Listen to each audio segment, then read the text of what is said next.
ಭಾರೀ ಮಳೆ ಮುನ್ಸೂಚನೆ ಕೊಟ್ಟಿರುವಂತಹ ಹವಾಮಾನ ಇಲಾಖೆ ಅವಧಿಗೂ ಮುನ್ನವೇ ಮುಂಗಾರು ಆಗಮನದ ಸಾಧ್ಯತೆ. ಮೇ 27ಕ್ಕೆ ಕೇರಳಕ್ಕೆ ಮಾನ್ಸೂನ್ ಪ್ರವೇಶ.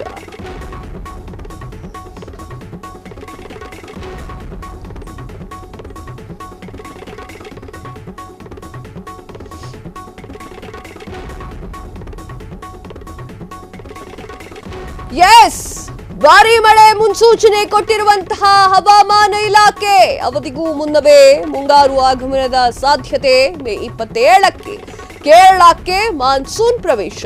ಮೇ 28ರಿಂದ ರಾಜ್ಯದಲ್ಲಿ ಭಾರೀ ಮಳೆ ನಿರೀಕ್ಷೆ. ಜೂನ್ 1ಕ್ಕೆ ನೈಋತ್ಯ ಮಾರುತಗಳು ಕೇರಳಕ್ಕೆ ಪ್ರವೇಶವಾಗಲಿದೆ.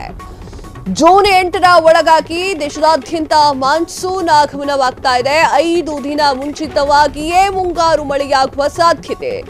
ಸಾಮಾನ್ಯಕ್ಕಿಂತ 5% ಹೆಚ್ಚು ಮಳೆಯಾಗುವಂತಹ ಸಾಧ್ಯತೆ. ಎಸ್ ವೀಕ್ಷಕರೇ, ಸ್ವಲ್ಪ ಹುಷಾರಾಗಿರಿ. ಮಳೆ ಈ ಒಂದು ಮಳೆಗಾಲದಲ್ಲಿ ಜಾಸ್ತಿ ಬೀಳುವಂತಹ ಸಾಧ್ಯತೆ ಇದೆ ಅಂತ ಹೇಳಿ ಹವಾಮಾನ ಇಲಾಖೆ ಎಚ್ಚರಿಕೆಯನ್ನ ನೀಡ್ತಾ ಇದೆ. ಹಾಗೆ ಭಾರೀ ಮಳೆಯಾಗುವಂತಹ ಮುನ್ಸೂಚನೆಯನ್ನ ಕೊಟ್ಟಿದೆ ಹವಾಮಾನ ಇಲಾಖೆ. ಆ ಒಂದು ಕಾರಣದಿಂದ ಬಹಳ ಎಚ್ಚರಿಕೆ ವಹಿಸುವುದು ಮುಖ್ಯವಾಗಿರುತ್ತೆ.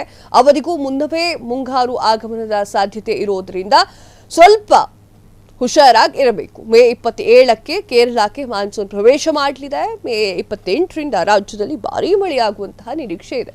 ಇಷ್ಟ ವರ್ಷದಕ್ಕಿಂತ ಈ ವರ್ಷ ಸ್ವಲ್ಪ ಜಾಸ್ತಿ ಮಳೆಯಾಗುತ್ತೆ ಅಂತ ಹೇಳಿ ಹವಾಮಾನ ಇಲಾಖೆ ಹೇಳಿದೆ.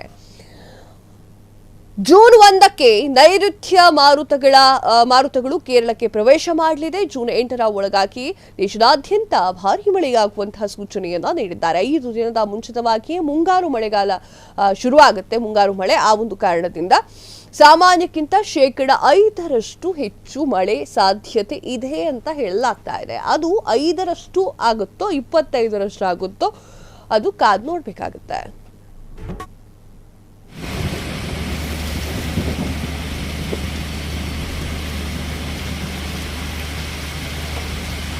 ಕ್ಷಣ ಕ್ಷಣದ ಸುದ್ದಿಗಳಿಗಾಗಿ ಫ್ರೀಡಂ ಟಿವಿ ಸಬ್ಸ್ಕ್ರೈಬ್ ಮಾಡಿ, ಲೈಕ್ ಮಾಡಿ ಹಾಗೂ ಫಾಲೋ ಮಾಡಿ.